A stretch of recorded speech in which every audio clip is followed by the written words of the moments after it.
I'm Councilmember Roger Horton. With me is Councilmember Falcone and Councilmember Schneider.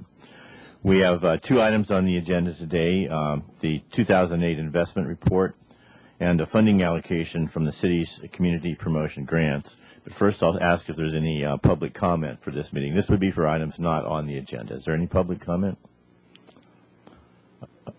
Not on the agenda. Okay, hearing none. Mr. Pearson, would you like to lead us through the investment report?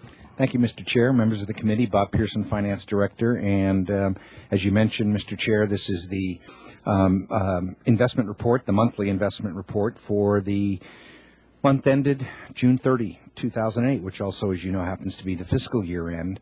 And as this is a quarter end report, I am prepared and will proceed with a brief presentation on that. For the month ended June 30, if you look at the agenda report, you can see that the interest rates during the quarter stabilized somewhat as the Fed sort of hit bottom in terms of lowering the rates. The Federal Open Market Committee lowered the Fed funds rate down to 2% on April 30th. That was the seventh rate cut since the beginning of the credit crunch in the third quarter of 2007. At the same time, the Fed lowered the discount rate a quarter of a point from 2.5% to 2.25%. And since that time, as you know, the Fed has maintained the rate the rates at those levels. On page 2 of the agenda report, you can see, you should put that up if you could. This one. The city's investment activity for the quarter, or for the month rather, and you can see that there were about $21 million there were $21 million in purchases, all federal agencies, all AAA rated. We had $4 million of calls to particular federal agencies were called during that period of time, and we had 3 maturities, $2 million each, for a total of $6 million during that period of time. During the quarter, the city's book rate of return decreased by about 39 basis points, or 0.39%, from just about 4.78% at March 31 to 4.387% at June 30. And the average days to maturity increased from 542 to $637. As the graph shows on page 3 of the agenda report, the city's portfolio reflected an unrealized market gain on June 30th, and that market gain, as you know, is attributable solely to the decrease in market rates, which made the city's existing holdings increase in value. And as we have done traditionally, also on page 3 at the bottom, you see that we show you the 5 securities with the largest percentage of unrealized losses at the period close, in this case June 30. We've listed all 5 are federal agencies, all 5 are AAA rated. And the only reason that they show a slight market loss, in each case less than 2%, is again because of the difference between the interest rate we purchased them at and the market rates of interest rates at June 30. We have a question. Thank you, Mr. Chair. Mr. Pearson, the 5 that you just pointed us to, and certainly some of the other purchases on page 2, a lot of them, they're federal home loan, federal home loan mortgage, federal. I just would like you to reassure the public, since this is these are funds of some considerable weight and note, that these are not in any jeopardy. We have been hearing and regaled with all sorts of doom and gloom on the television stations and the newspapers about the Fannie Mae and the Freddie Mac and the federal bailout of these various institutions, in that these are mortgage institutions and they hold probably half the mortgages in the nation. However, that being said, please reassure folks that we are not in any way subjecting this money to those kinds of risks. Can you draw the distinction and make the clarification for everyone? I think I can, and I came prepared to do that. Thank you.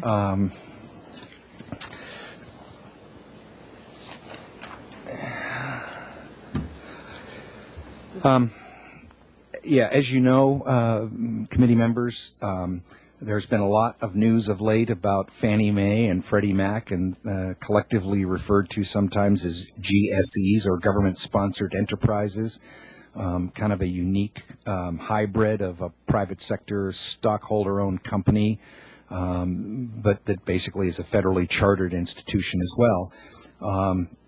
And the city, is the table that Jill just put up overhead and that I handed you hard copies of, shows the breakdown of the city's investment portfolio. And you note that the top portion of it shows four groupings of issuers, all referred to starting with the word federal. First is the Federal Farm Credit Bank, which of course has not been in the news lately, and for good reason. There is no issue with the Federal Farm Credit Bank, at least none that have been publicly discussed at this point or that I'm aware of. The Federal Home Loan Bank, interestingly enough, is in the same category as the Federal Farm Credit Bank. Through all the talk about Fannie Mae and Freddie Mac, the Federal Home Loan Bank has been conspicuously absent in terms of its mention. And you'll note that of the percent of the portfolio, about 63% of the portfolio is invested in federal agencies. And of that, by far, the largest portion is for the Federal Home Loan Bank at about 30%. The two that are in the news, the Federal Home Loan Mortgage Corporation, which is Freddie Mac, we have about 16.7% of the portfolio in Freddie Mac securities, and we have about 6% in the Federal National Mortgage Association, or Fannie Mae. Through all of the discussion of the travails of these two entities, none of it has been about the creditworthiness or the security of the debt issued by these entities. All of it has been about the equity positions, the stockholder positions, and it's really the stock that's taking a beating. And the best way I can evidence that is to point out that all through all of these discussions and the congressional bill that was just passed and that the president has said he will sign, which essentially will guarantee these two agencies' debt, is these agencies have continued to issue debt. The market has continued to receive those debt issuances very favorably. In fact, it wasn't more than about 10 days ago that Freddie Mac went to market with almost $3 billion of short-term 6-month securities, and they were snapped up in no time, and there was no apparent interest rate premium that they had to pay to sell that debt. And one would expect that if there were any concerns about the debt quality of these agencies, that it would be reflected immediately in the marketplace with higher interest rates that they were having to pay to borrow the money, and that was not the case. And if there was ever any doubt about the U.S. federal government's commitment to these two agencies, I think that the bill that has now been passed out of the Congress and awaits the president's signature is further evidence that what everybody has assumed all along, which is that the federal government would have to, and always had, backed the debt of these two critical components to our financial system. Okay, So- good report. Ms. Falcone? Just a little bit of a follow-up on that.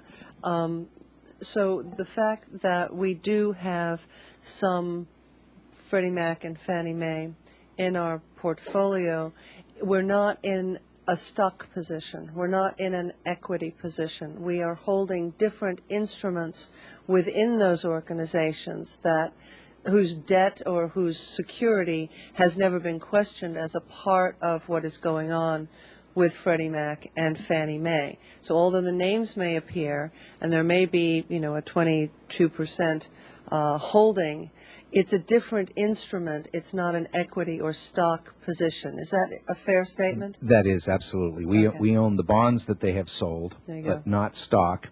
And of course, as you well know, state law prohibits us from owning stock in anything. It does, but I'm not sure people realize Right. that. No, and they I see understand. the names. Right. They and see the names I and they start understand to wonder that, about it. Absolutely. So I wanted this clarification. I really appreciate you taking the time. All right. Proceed. I just have Jill put up the page 1 of the actual investment report, and just to show that during the month of June, we already looked at the quarter purchases and maturities, but during the month of June, we had about but we had $15.5 million of purchases or deposits, much of which, as usual, were simply deposits into the state of California's local agency investment fund, our overnight money market fund. And we had $20.8 million of maturities or withdrawals, and again, the vast majority of those are LAIF withdrawals.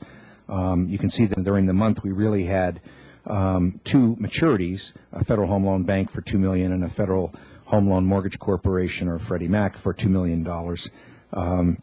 So the total activity for the month was a $5.3 million out of investments and into cash. And then on the second page of that, you can see the comparison of the ending balances as of May 31st, and then a month later at June 30. You see that the total cash and investments, June 30, about $164.9 million.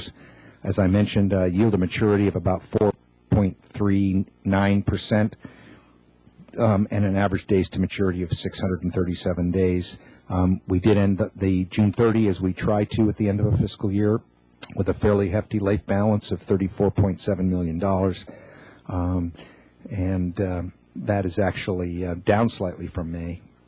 One other thing I need to point out is that, as usual with our quarterly reports, this report also includes a summary of our fiscal agent investments at June 30.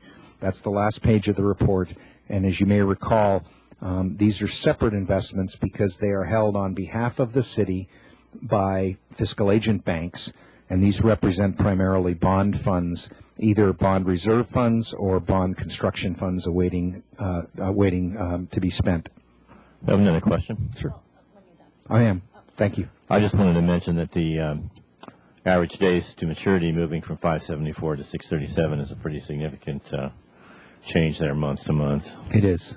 Do you anticipate that'll happen the next? No, I don't. I think in part, Mr. Chair, it's because if you look at the page 2, you'll note that the LAIF balance dropped from almost $9 million from 43 to 34.7, and because LAIF is a one-day days to maturity, that really has an inordinate impact on our overall days to maturity of the portfolio.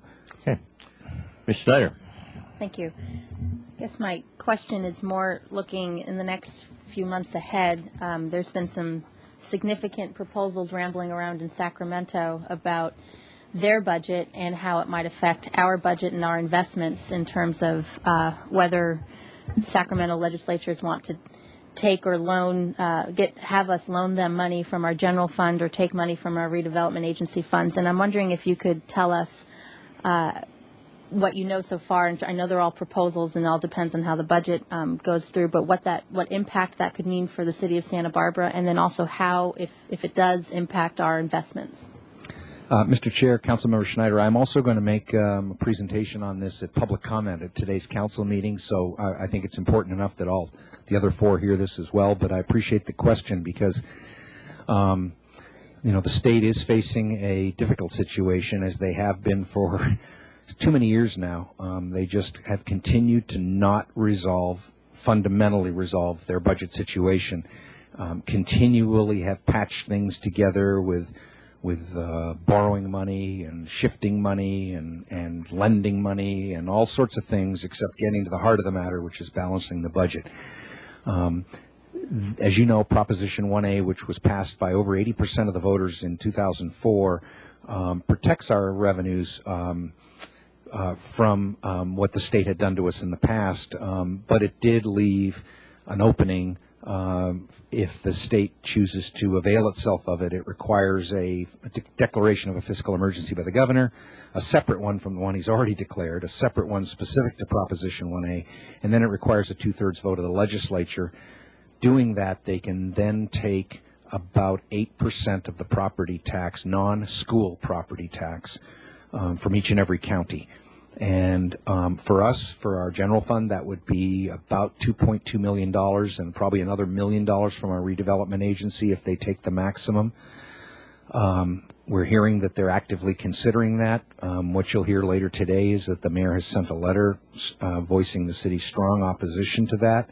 We're certainly coordinating with the League of California Cities to try to fend this off, because under Proposition 1A, the fact of the matter is that they are allowed to take this property tax, but it's a loan. And it's very clear that they have to pay it back within 3 years with interest. And so once again, it isn't resolving the budget problem. To me, it's not just that it's the city's money upon which we rely for providing critical local government services.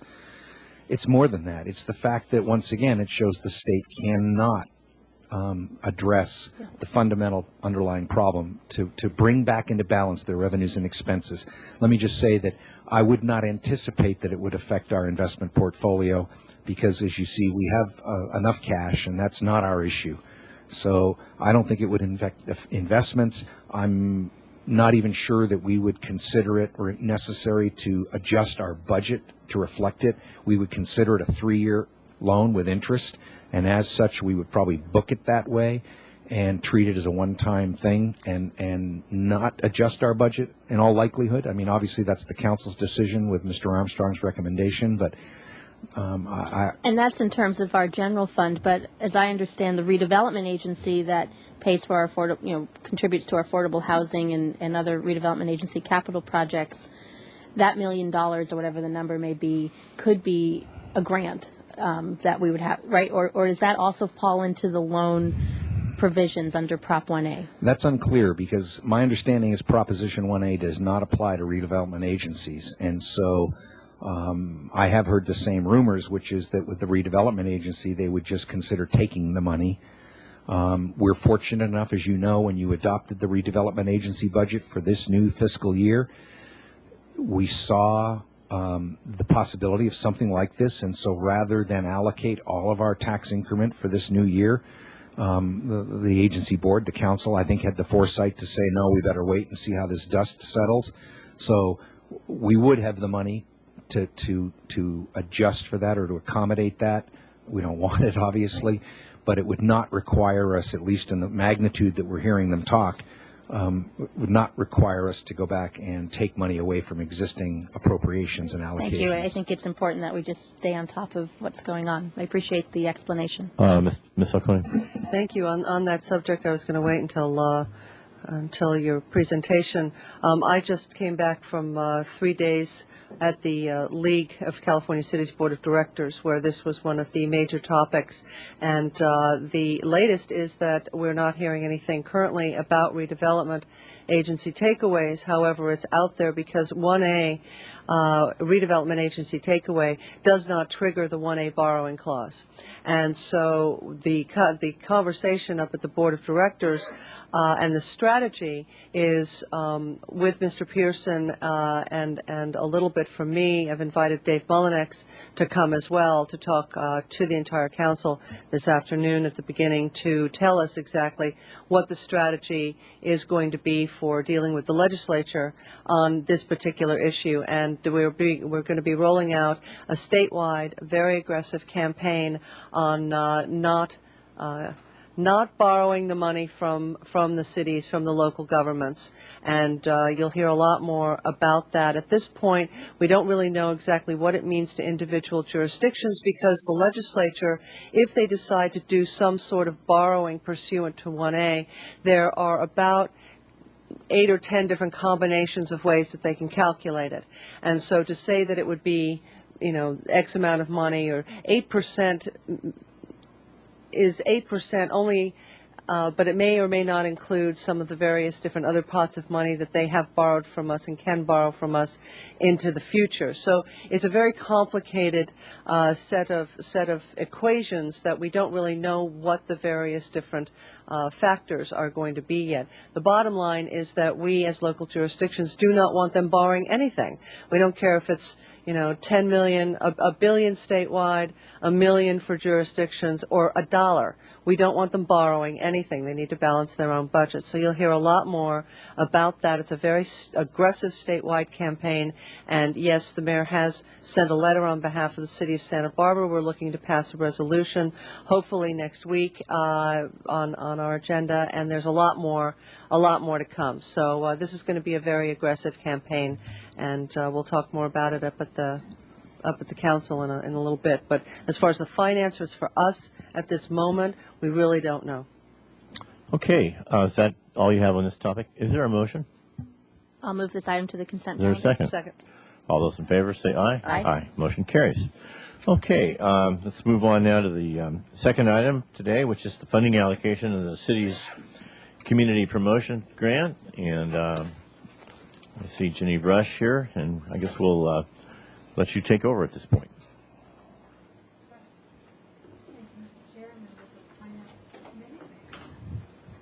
Okay. At this time, I would like to give a report on this year's community promotions grants.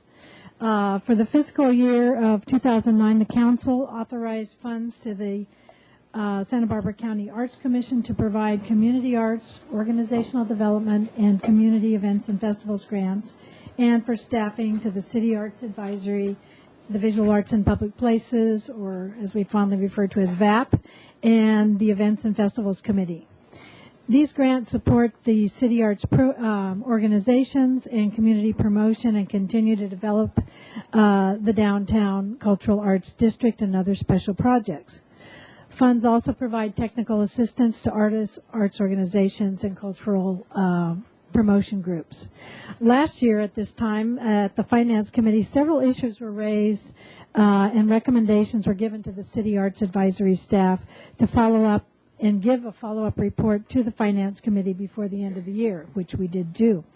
Following up on the direction, a subcommittee was formed of the City Arts Advisory, and they looked at the issues that were raised at the Finance Committee and were asked to make recommendations and bring those to City Arts Advisory, which they did. The issues that were addressed, and the first one was kind of a no-brainer. No funding award should exceed what was requested. So we have that duly noted in our guidelines. And the second was a request to have the grant awards recommendations and comments for the review committee provided to the Finance Committee along with the spreadsheets. I think in the past you had gotten the spreadsheets, so now you are receiving the comments that come for each of the grants that usually give the strengths of the grants and some of the concerns that the review committees had. There was also a request at that time for the community arts cap to be raised from $4,000, which it had been for some time, to $6,000, and we were able to do that. And to change the cap for organizational development grants from $20,000 to $18,000, and that was largely due to just considering to lower the disappointment level a little less when there was so little funding for so many requests. So that was done as well. The other thing that I think was very important, it was to make attendance mandatory at technical support workshops for first-time applicants. We had a tremendous response to that at our technical workshops, and a lot of guidance was given there, especially related to some of these new directives. Staff was also directed to follow up with those applicants receiving zero funding to provide input and technical support for future applications, which we intend to do upon approval of the grant recommendations. An additional line item in the organization's budget portion of the grant was added to identify any funds that are received as a city line item in the budget. That had not been included, and the Finance Committee had requested to please. They want to be aware of other funding is coming from the city through a line item. They wanted that duly noted in the budget, and that was done this year.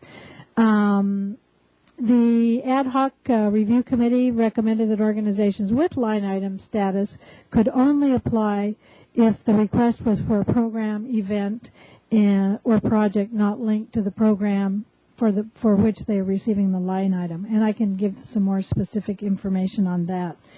Organizations, the other point was organizations were given the opportunity to submit drafts of their grants a week in advance to get staff input and support, and there were about 20 groups that took advantage of that opportunity. So we encouraged them to send a draft of their request, and then we were able to provide them with some guidance and some feedback, and that was very well received by especially the first-time applicants. Then the other thing that we did was just especially related to the Events and Festivals grant. We had found in the review of the grants that there was not consistent follow-up on and surveys sort of giving us feedback on how many people are attending these, who are they, where are they coming from. So staff developed a new consistent, it's going to be, I think I have a copy of it here, but did a form that's going to be available. So all people in Events and Festivals grant are going to be asked to use this same form in reporting on the events that they do and who's attending and how much money are they spending and where are they coming from and so on. So that will, I think, hopefully be an additional item that will make that process a little bit easier, and it certainly gives us more meaningful information. This year there were a total of 77 grant requests for the 3 grant categories. The individual grant categories and recommendations approved by the City Arts Advisory on July 17th were as follows. In Community Arts, the Grant Review Subcommittee met on June 30th and reviewed all of the applicants for the Community Arts Grants Program. The subcommittee recommendations were reviewed and approved on July 17th at City Arts Advisory. The base amount for this program was $55,000. We received 29 grant proposals, which were submitted for funding requests totaling $143,934. There were 12 first-time applicants and 4 applicants applying for first-time funding in this category. In that category, there were 4 applicants that were recommended for 0 funding. Those reasons for that are usually we try to indicate that in the comments that we give back to the applicants. Excuse me. The Organizational Development Review Committee met on June 26th and reviewed all applicants submitted to the Organizational Development Program. The subcommittee recommendations were reviewed and approved on July 17th at the City Arts Advisory Committee. The base amount for this program is $180,000. A total of $387,933 was requested by 26 organizations. 25 applicants were awarded funding. There was one group that received 0 funding. Groups applying for organizational development grants are not eligible to apply for community arts or community events and festivals grants. And lastly, the Community Events and Festivals Grant Committee met on July 1st and 2nd, 2008, to review applicants and interview organization applicants for the Events and Festivals program. The base amount for distribution in this grant category is $143,000. That's down because we took the $60,000 out that had been in there for the film festival, and they just get that directly as a line item. Grant award amounts approved on July 2nd by the Events and Festivals Committee were approved July 2nd by the Events and Festivals Committee. A total of $416,398.35 was requested by 22 organizations. 20 out of the 22 were awarded funding. Groups applying for Events and Festivals grants are not allowed to apply in the other categories.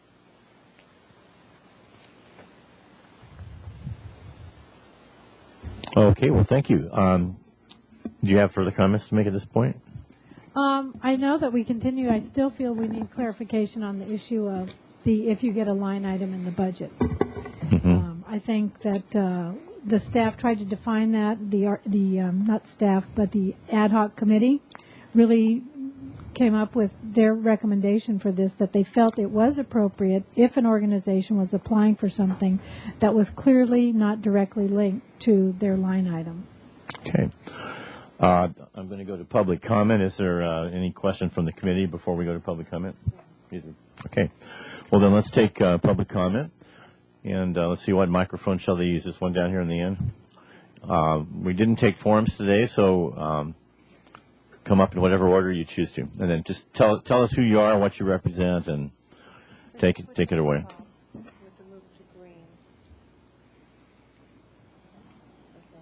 Can you hear me? Oh, okay. I'm Claudia Bratton. I'm the Executive Director of Summer Solstice, and we are the one organization that did not receive the grant from the Organizational Development. And I we came last year to the Finance Committee, and because we do get a line item, and it was my understanding that that had been worked out, that the organizational development funds that we're requesting are for our workshop. I know that the word that Jenny used a few minutes ago was linking something. It does link to the parade and to the festival, but this is the place where we bring the community together to make art. We work with all sorts of groups. We had 30 families from the housing group. This is the place where this grant funds the artists. It pays their salaries. It buys the supplies. And our total grants this year that we received is $27,000, and this was more than half. This year we've gotten the grant since the early 80s. We've gotten, it averaged about $14,000 a year, and to not have those funds in a year where we're also expected to raise another $150,000 for the capital improvements of our building is extremely disheartening. And I'm just asking that the committee reconsider this, and that we could meet with them and find out some ways that we can still pay our artists and still buy our materials to run this workshop that goes on for the 2 months. And as you know, it's just an incredible thing for our city. The CBV gave me the little email this week, and they were saying that one new thing is this creative collaboration that people come to cities for. And people do even come for a week and work in our workshop. So this is just very, very, very difficult time for us. But we are so thankful for everything we get for the city, and I don't want to make you feel like we don't appreciate it. But, in the times when everything's more expensive, to lose this money is just devastating. And I have some artists that would like to speak too. Thank you. Okay, please come on up and introduce yourself, and we'll let you each have a chance to talk.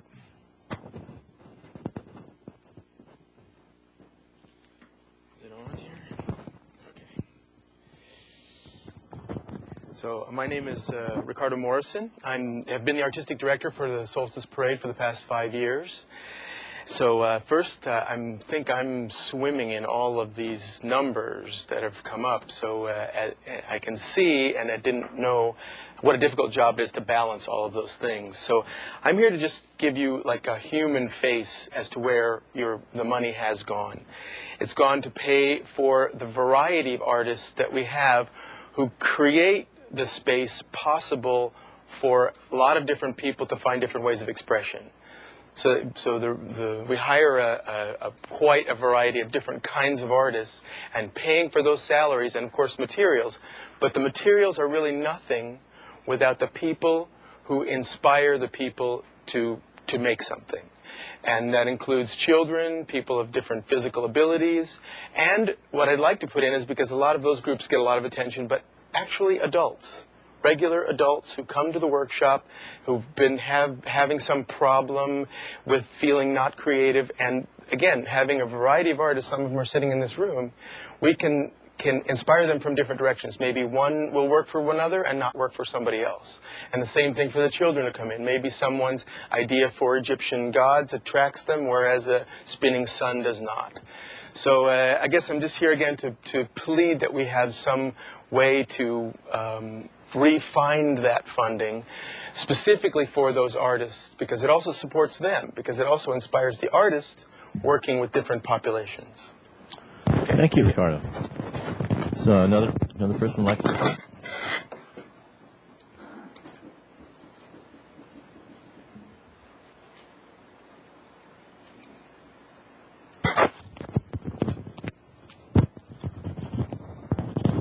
Hello, my name is Gloria Liggett, and I love this parade and all of it. I don't even want to tell you how many years I've been involved in this parade, since way back in Michael times. But the thing that I like most about the parade is that I'm an artist who works with children, and one of my huge, huge frustrations is, I hate to say this, but our segregated city. And when I work with children, I usually work with white children, or I work with brown children. And one of the only places that I can go and work with these kids together is the Solstice headquarters. I love the Solstice headquarters. I bring children from Harding School, from McKinley, from all over, and they work with kids from Montecito, from Montecito Union, from Open Alternative. And the thing that we're doing has absolutely nothing to do with the parade, the thing that I see happening, and that's these friendships that have been forged between these kids who would never be together. And they do it in a place that's open and loving and safe. Another thing that they do is they're able to work with kids of many of adults, too, who are really wonderful role models, who are people of different abilities. One of the young men who works with our kids is who comes in the same kid area is a young autistic boy. These kids would never have a chance to work with this boy. They love him, and he has a wonderful time with them. I saw more results of this because I'm this summer working, thanks to some grants, with a camp called Peace Camp, where I'm bringing the Latino kids and the white kids together to create art and express peace through the arts. And those are the kids I worked with in the parade. They had so much fun at the workshop that they wanted to be together and make new friends. One of the little girls is a little girl that I worked with last year from Harding School, who, when I was working with her, I said, "Oh, you guys, I'm going to bring in alternative school kids. We're going to have so much fun. You're going to meet all new friends." And there was silence in the classroom. And I said, "What's wrong?" And they said, they looked at each other like, this lady doesn't have any idea what she's talking about. And then one little hand goes up, and I said, "Why are you guys being so weird?" And this little girl goes, "They're not going to want to work with us. This is at Harding School, which is all brown." And I said, "What are you talking about?" And she said, "We're Mexican." Now, that got me on my soapbox about integrating this town. And the place I can do Try it to at, wind up, Gloria, if you can. is the Solstice headquarters. The parade's wonderful. I love the parade. But what I really love is what goes on at the headquarters. And we're not going to be able to do it if we don't have any artists around. Okay, thank you very much. We have another speaker. One or two more.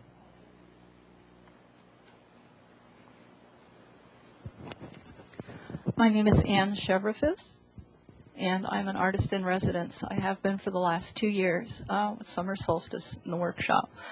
And what I would like to express, first of all, is my thanks as an artist for an opportunity to make art for the city of Santa Barbara, however ephemeral it is as a parade item.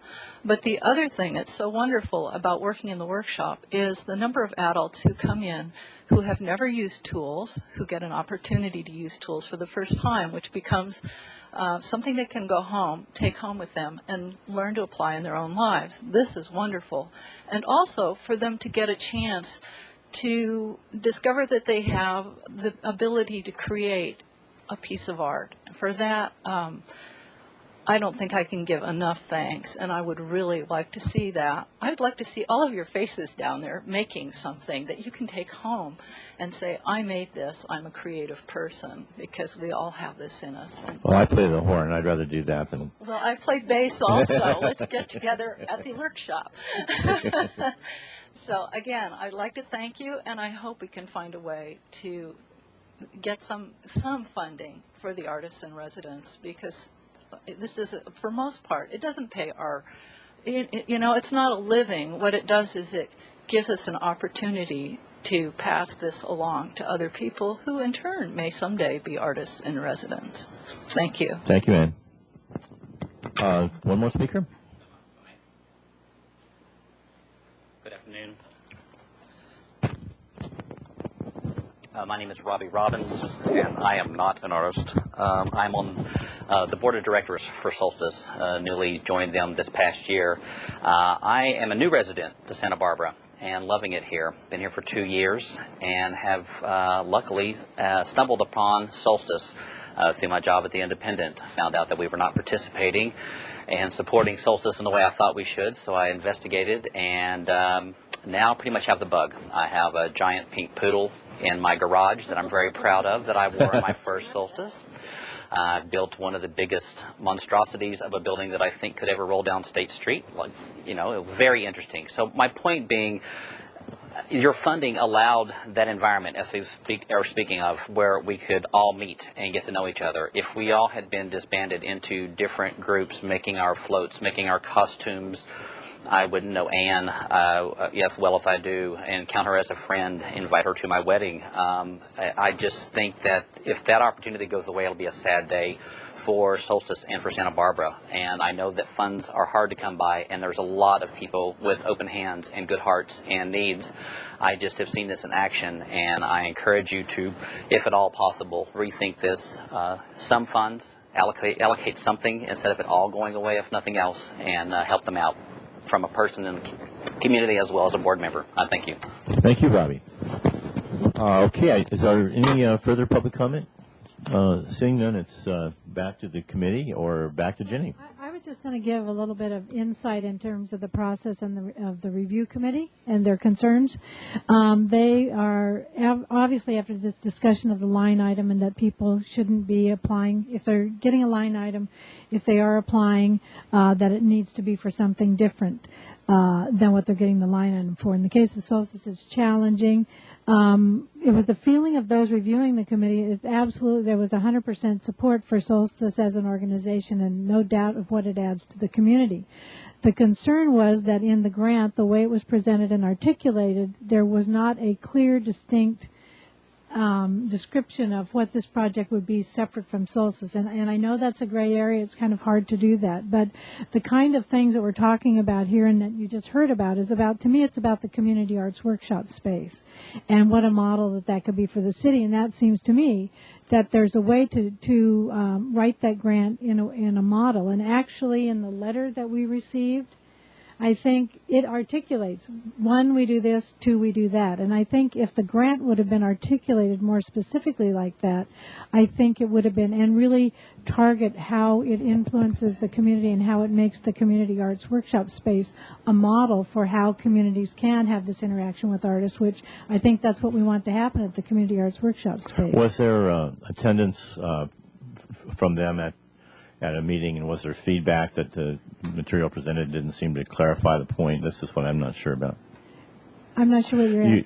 You said that the way it was written, it wasn't clear that it was a different project than the one that the city's funding. Was there feedback to that effect? From Solstice? Yes, from the committee. Actually, when it came to Arts Advisory for review, there was no discussion of the funding amounts or any discussion of that particular item. That was when the ad hoc committee, so the Organizational Development Committee made their recommendations, and there was no issue raised at the Arts Advisory about that choice to have zero funding. It wasn't discussed. Okay, Ms. Falcone, you have a comment? Thank you, Mr. Chair. In reading the language that was sent to us, I think it probably was from Ms. Branton, on the answer to this particular question, use of funds, describe how the funding is going to be used. And in hearing one of the speakers, Ms. Liggett, describe what goes on down there in terms of the benefit to the social fabric, if you will, and the overarching relationships that happen in the city with its residents, especially in light of some of the issues that we're having with respect to neighborhoods pitting each other against one another and the gangs. There was a mention of training people in terms of carpentry and building, which is trades, and workshop, which is something, vocational training is something that we are very, very focused on in the youth strategies workshops and outreach programs that are developing.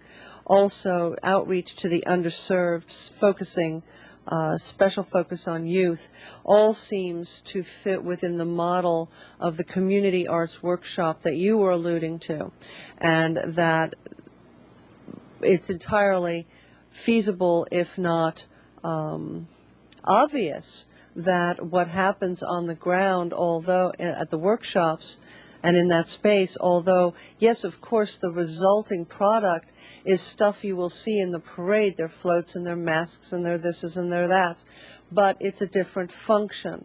The creation of those things is different from parading them down the street. And so I think that there is, while on the surface and a cursory sort of analysis would say, oh, it's all the same thing, I think that you really can break it up into some very clear and distinct components. And I'd like to see that done. Now, that being said, having been said, I do believe that it's very important that we make a bright line between when you come and ask for a line item, as we do for very, very few community projects. Very few have line items, but they are historic, they are beloved, and we want to make sure they continue. And so we've done that, giving them special recognition. We need to make sure that the grant process is respected and that there is a big, wide, bright line between the two. So I guess what I'm saying is that I definitely respect what the committee had to say in terms of trying to make these distinctions and not quite being able to get there. I'd like to see them take it back. I'd like to see them work on, and you know, this is going to be up to Claudia and her crew. You know, you need to really, you know, create a box here that the community arts workshop and what happens on the ground with exactly what Ms. Liggett was saying is a tremendous focus that fits in with other strategies on youth and gang violence and things that we are, and vocational training and giving people futures and so forth. This is all part of that same picture. It benefits the parade, but it's really part of that same picture. Do I make sense? That's exactly what I think. Okay. I mean, if this would have been a grant request that's centered around the community arts workshop space and what it does and the linkage to the community and all of those skills. It's the way the grant was written. It was sort of woven in and out, and here's about the artists, and by the way, the parade, we do this on Monday, and then we do this on, you know, or Friday, and so on. So that was confusing for the committee when Right. when And they Mr. read it. Chair, just to wind up my comments, what I'd like to see is I would like to see that, and I'm not quite sure whether or not the whole thing needs to go back, because there'll be a little bit of robbing Peter to pay Paul should the committee choose to make some sort of a funding, which I'm not going to get into trying to how to parse that. The committee does a fabulous job, and I, for one, am going to leave it with them. But I'm not sure if approving all of what's in front of us with the exception of this one particular, or should it all go back? I'll wait for the staff's guidance on that. But I would like to see us send this back, and if that means not making a decision today, Mr. Chair, then I would be more in favor of that, and I'll let the rest talk. The item actually doesn't come forward to council until sometime in September. Is that correct, Mr. Pearson? So there is time to not make a final decision today if we choose to go that way. Ms. Schneider? Thank you. I have a couple of questions first. Was the ad hoc committee notified of this meeting? And I don't see anyone from the committee here to hear from them directly. They were, actually, Tom Morey chose not to come. He was Okay. on the committee. And Suzanne Fairley Green broke her arm and Oh. can't drive. Oh, poor And Suzanne. Michael Humphrey, who was on the committee, is in Palmdale today. Okay, thank you. So they were notified, and again, they were told what the concerns were, and again, I talked about just checking in. Is this your feeling that this was, you're sticking by what your decision? So you've was? talked to them since? Yes, I have. And so they have Yes, reiterated they their... said they absolutely stand by Okay. their decisions. That's good to know. And a question for Ms. DeCant or Ms. Gustafson about funding in general to Solstice. The line item's $45,000 a year, and the question I have is how much of redevelopment agency funds has been going to the community arts workshop? Just to put all these numbers out on the table first, because there are some very compelling arguments in front of us here. Mr. Chairman and Member Schneider, if the question is what redevelopment agency money has gone to the capital facility, Correct. the That's what I intended mean. cultural arts workshop, you originally funded that at $1 million. We came back to you, I think it was in June of last year, and gave you the conceptual plan for the facility, and you asked for some additional augmentation of that, some additional treatments, if possible, to Building B. We told you at that time that we thought, after having spent approximately $300,000 to date with all of the things associated with that conceptual plan, we thought we would need an additional $400,000. And the council, the agency board, seemed comfortable with that. So we've been anticipating about a total of about $1.4 million. 1.4. Yeah, Okay. with the caveat I need to provide you is there's always complications, and we have a new complication, which is that we have to run a storm drain line from the city's water facility through the Cultural Arts Workshop space out to Garden Street, and that is now raising issues of contaminated soil and groundwater contamination. So the two messages for you are that it's going to slow up, as I told Claudia Bratton yesterday, it's going to slow up the project while we figure that out, and it may add additional costs. But if you wanted the simple answer, given what we told you last year, at this point, $1.4 million. Okay. Well, nothing simple, but if the sewer issue, now that you brought it up, I mean, that could be something the wastewater department or the water department could help or fund entirely, depending on what the situation is, not Certainly redevelopment or general fund monies. But to be that discussed is a in turn. conversation that we Yes. need to have in the future. Agreed. But that seems pretty expensive. Okay. I love Solstice. I mean, I think that's a given. I've been involved in it ever since I moved to Santa Barbara, and at least attending the parade, and then more recently, being involved in more recently. And I guess if the option is to bring it back to the committee, I don't think it's fair just to say go deal with it without one or two items of direction from this committee.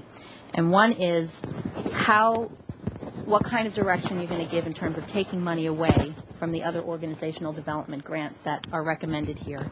For example, City at Peace, Project Renaissance, Art from Scrap, the Dance Alliance. I mean, there's 25 other organizations, a lot of which have a lot of the same concerns and issues that we were just talking about here related to Solstice, but just with other organizations. And not all of them got complete funding from what they requested.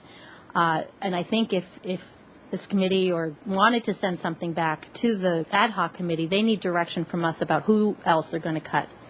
If that's going to happen, these other organizations need to have notice that that's a potential, because this has been out now in terms of the Arts Advisory Committee recommendation and been through and now here, and it's as a public document. And it wouldn't be fair to those 25 other organizations to have something happen when they think this is going through the system if something's going to change. So at a very minimum, they should be notified that that's a potential if that's the way we want to go.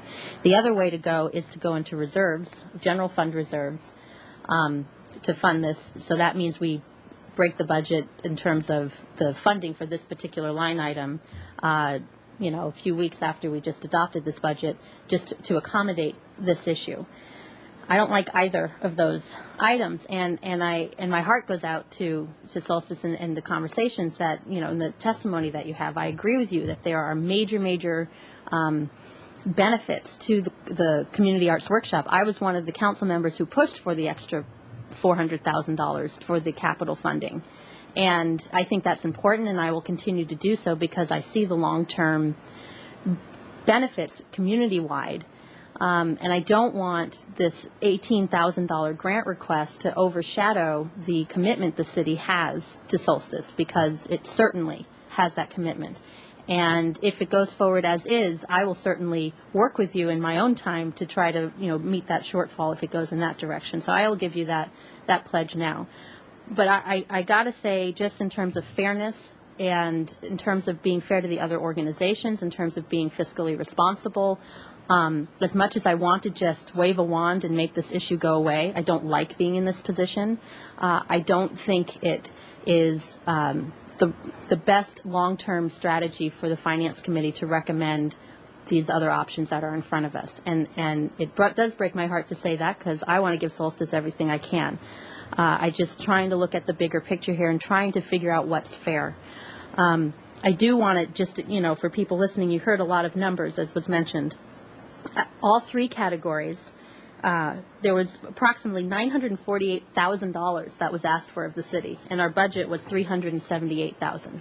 So 3 times as much, more or less. So 2.5 to 3 times as much request is out there than the money we have funding for.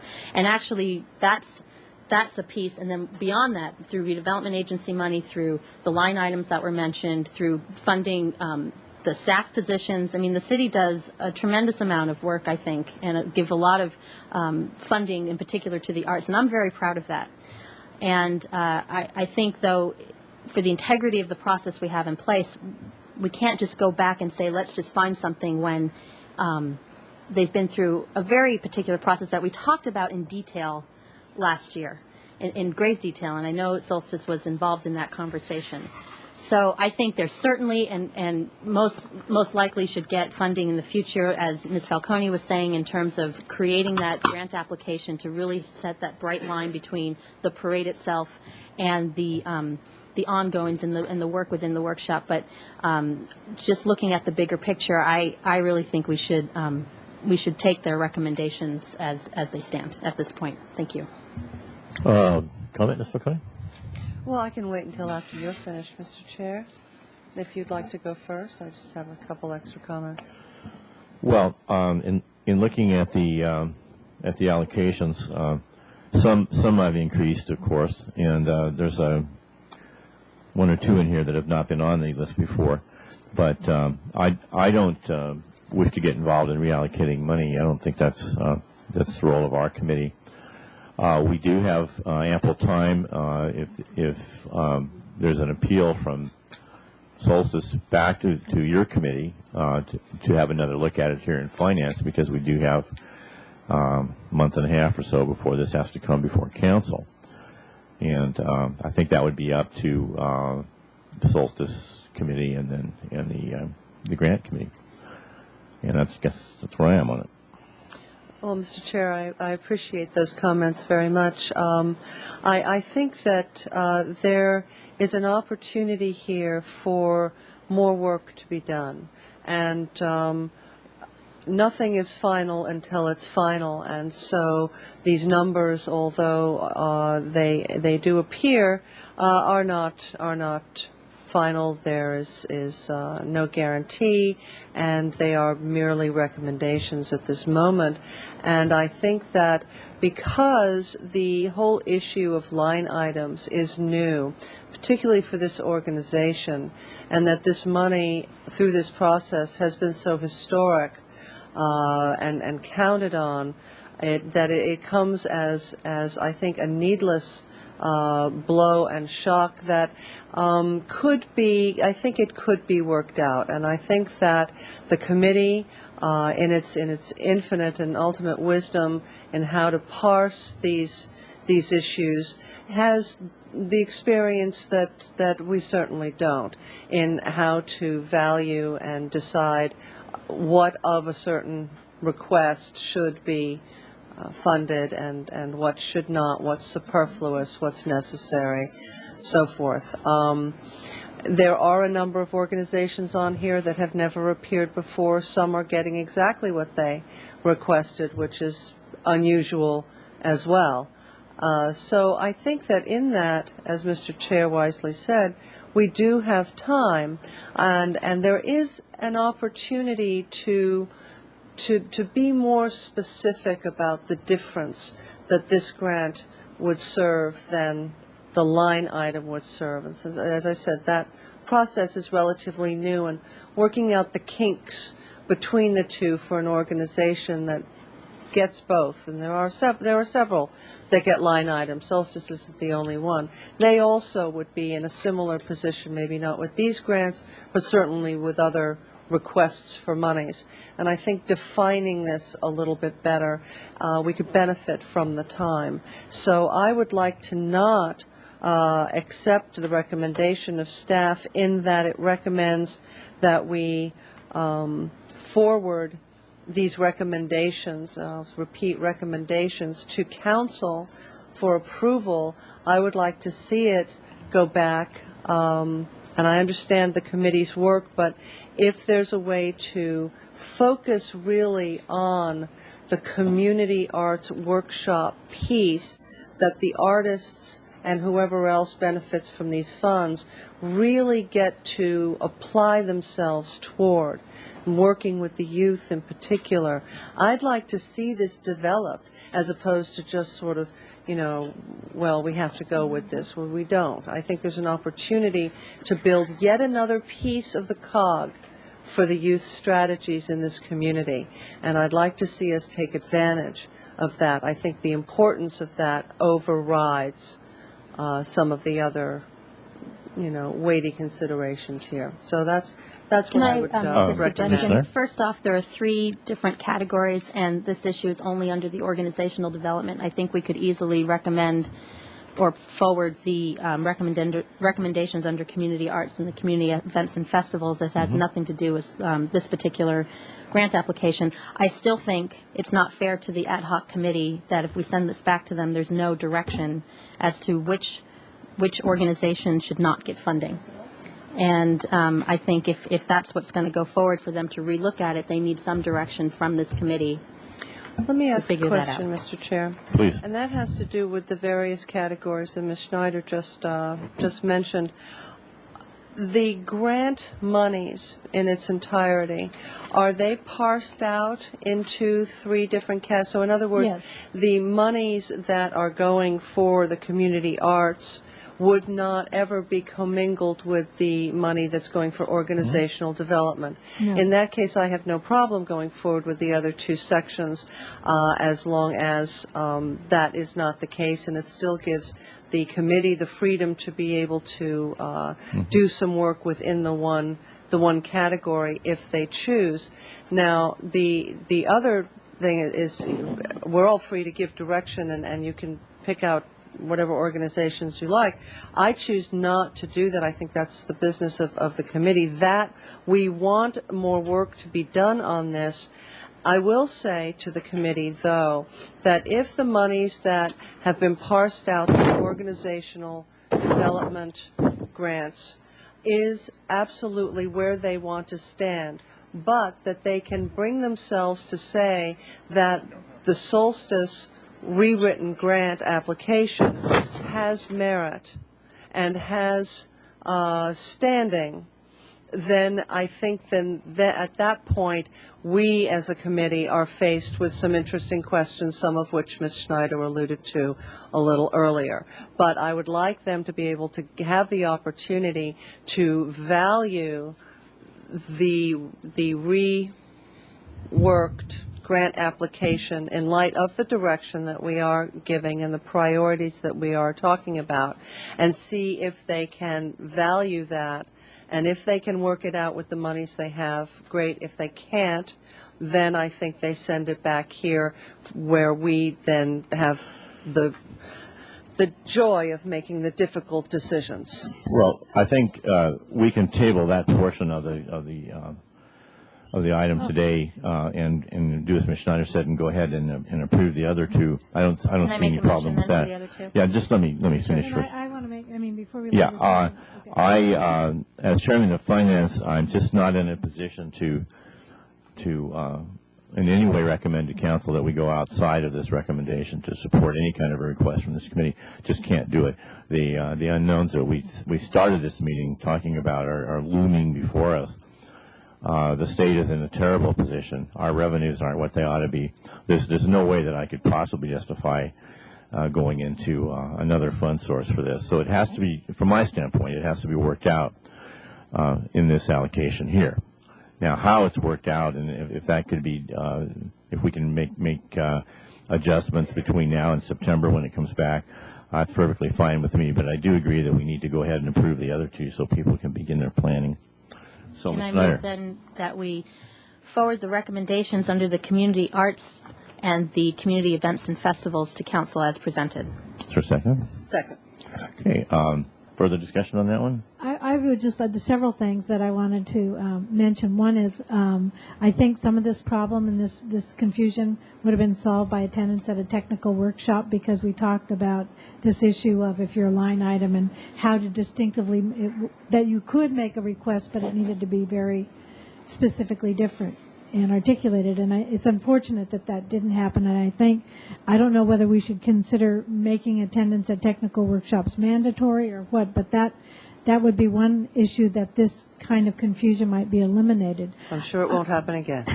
I would also ask that we get very specific direction from the Finance Committee or Council or both as to how you want this designation of people applying if they have a line item. So in other words, next year are we saying that Old Spanish Days can apply, Film Festival can apply, and other organizations? Needs more work. Yeah, so if staff could get direction on that, I think that would be great. And then the other thing I want to point out is that the committee does not meet in August, which means that this wouldn't be addressed until September. You may be looking at a special meeting then. Okay. I will be out of the country. Well, perhaps someone else can step in for you. It doesn't need to be done until December, isn't that what you said? No, September. Oh, I'm sorry, September. Yeah. September. Well, there's a motion for the. Okay. Let's see. We haven't called for the question yet. All in favor of that motion? Aye. Say aye. Aye. Okay. Motion carries. And can I just confirm, we want the ad hoc committee to review the grants again, or do you want the entire Arts Advisory Committee to review? what do you recommend? So, I think given the significance of it, and I think because it would inform everybody, it might be good to have the entire Arts Advisory committee. involved so that all of those. Well, it would have to be for all 26 applications, because if you're taking funds away from up to 25 of them, they need to know that, and they need to have all the applications in front of them so they can make a qualified decision. What I don't want to see is something coming back to us and make it seem like the only reason we're doing this is some form of favoritism to one organization over the other 25. And that's why I also think that the other 25 organizations will need to have notice about whatever meeting that's going to take place. Sure. I still think that this is asking for a lot of trouble down the road. I again appreciate and commiserate with the concerns that Solstice brings to the table. I don't think this is the way to go about it. So if there is a motion to go that, I will oppose it. And again, I will, assuming that if we do get to a point where they do lose their $18,000, I will personally work with them. And I give you my word, as I said, to do that, because I don't want to make the distinction that we're not supporting Solstice. There's a bigger issue at stake here. okay. Does staff have any suggestions here? I don't think we need another motion. Do you need anything to I send think it we back? absolutely need a motion if we're going to send something back and not approve something. So, I mean, unless Well, we approved 2 of the 3. I understand. Well, Okay, I make so a it's- motion to not accept staff's recommendation to forward the community development grants to council. I'm sorry, what did I say? Community development. Yeah, Paul, you get nothing, finally. The organizational development grants to council, but to send that grouping back to the full committee for further work pursuant to this discussion. Can we consider that it go to, after hearing about all 25 members starting from scratch, it takes a tremendous amount of, and it takes days to review them, so maybe we should have the ad hoc committee review them, who are most familiar with them, and make a recommendation that has a conversation about the issue as part of, before the approval process. That can be part of the motion, if that's procedurally how you would line up. Mr. Guffs, do you have a comment on that? Yeah. Okay. So that was the motion. Is there a second? I'll second. All those in favor say aye. Aye. No. Okay. I believe that finishes the business for today. We adjourned? Any further business, Mr. Pearson? Okay. Thank you. Meeting adjourned.